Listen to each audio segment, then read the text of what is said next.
నమస్తే, welcome to our channel. తెలంగాణలో లోక్సభ ఎన్నికలతో పాటే సికింద్రాబాద్ కంటోన్మెంట్ అసెంబ్లీ స్థానానికి ఉప ఎన్నిక జరగనుంది. దీంతో స్థానిక రాజకీయం వేడెక్కింది. ప్రధాన పార్టీల నుంచి టికెట్లు ఆశిస్తున్న వారు ప్రయత్నాలు ముమ్మరం చేశారు. దివంగత ఎమ్మెల్యే లాస్య నందిత అక్క నివేదిత బీఆర్ఎస్ నుంచి పోటీ చేస్తారని తొలుత ప్రచారం జరిగింది. అయితే ఇప్పుడు బీఆర్ఎస్ నుంచి కొత్త పేరు తెరపైకి వస్తుంది. తాజాగా బీఎస్పీ స్టేట్ పదవికి రాజీనామా చేసి బీఆర్ఎస్ లో చేరిన ఆర్ఎస్ ప్రవీణ్ కుమార్ బీఆర్ఎస్ అభ్యర్థిగా పోటీలో ఉంటారని వార్తలు చక్కర్లు కొడుతున్నాయి. దీంతో కాంగ్రెస్ నుంచి సీనియర్ నేత అద్దంకి దయాకర్ ను పోటీలో ఉంచాలని కాంగ్రెస్ హైకమాండ్ ఆలోచిస్తున్నట్లు ఆ పార్టీ వర్గాలు చెబుతున్నాయి. నిజానికి లాస్య నందిత కుటుంబ సభ్యులకే బీఆర్ఎస్ టికెట్ ఇస్తే తాము పోటీ చేయబోమని కాంగ్రెస్ తొలుత ప్రకటించింది. కానీ బీఆర్ఎస్ నుంచి కొత్త పేర్లు తెరపైకి రావడంతో కూడా కాంగ్రెస్ కూడా బరిలో దిగుతుందని కూడా చెప్పుకోవచ్చు.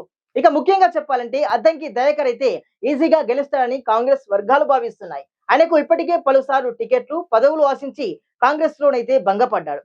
మొదట ఎమ్మెల్యే టికెట్ వస్తుందని భావించారు, కానీ రాలేదు. ఆ తర్వాత ఎమ్మెల్సీగా అయినా చట్టసభలకు వెళ్తారని కూడా భావించారు, అది కూడా నెరవేరలేదు. అనుకున్నట్టే ఆయన్ని ఎమ్మెల్సీగా ప్రకటించి తర్వాత కాంగ్రెస్ హైకమాండ్ తన ప్రకటనను వెనక్కి తీసుకుంది. దీంతో వరంగల్ ఎంపీ సీటు లేదా పిసిసి పదవి కానీ ఇస్తారని ప్రచారం జరిగింది. కానీ చివరికి కంటోన్మెంట్ స్థానం నుంచి పోటీ చేస్తారని ఇప్పుడు ప్రచారం అయితే జరుగుతుంది. చూడాలి మరి ఎవరికి ఆ యొక్క అదృష్టం దక్కుతుందో.